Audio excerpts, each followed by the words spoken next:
ನಮ್ಮದು ಮನೆಯಲ್ಲಿ 3 ಕಿನ್ನಿ ಇಟ್ಟಿದೆ ಗೈಸ್. ಎತ್ತಿ ಅದುಂಟಲ್ಲ ಅದರದ ಅಪ್ಪಲ್ಲಿ ಹಾರಿ ಹೋಯ್ತು. ಅದೆಂತ ಮಾಡಿದ್ರು ಇದು ಅಮ್ಮೆ ಗೊತ್ತಾಯ್ತಾ? ಅದೆಂತ ಗೊತ್ತಾಯ್ತಾ ನಂಗೆ ಇದಾದ್ರದ ಅಪ್ಪ. ನಂಗೆ ನಿಂಗೆ ತೋರಿಸ್ಲಿಕ್ಕಿತ್ತಲ್ಲ, ಅದಕ್ಕೆ ನಿಂಗೆ ಹಿಂಗೆ ಗೊತ್ತಿತ್ತು. ಅದ್ರ ಅಪ್ಪ ಹಾರಿದಲ್ಲಿ ಹೋಯ್ತಲ್ಲ, ಹೋಯ್ತು ಗೊತ್ತಿಲ್ಲ ನನಗೆ. ನೋಡ್ತೀರಾ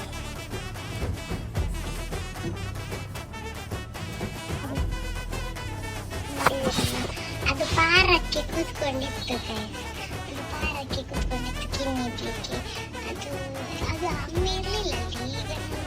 ಈಗ ಮಾಡಿ ಅದು ಓದಿತ್ತಲ್ಲ, ಅಲ್ಲಿ ಮನೆಯಲ್ಲಿ ಇತ್ತು. ಅದು ಇಲ್ಲಿ ಬಂದು ಕೂತ್ಕೊಂಡ್ರು. ನಾನು ನೋಡ್ಲಿಕ್ಕೆ ಕಾಣ್ಬೇಕು. ನನಗೆ ತೆತ್ತಿ ಮನೆ ಕಂಡಿದ್ರೆ ಅದು ಬರ್ತದೆ ನನಗೆ ಹೊಡಿಲಿಕ್ಕೆ.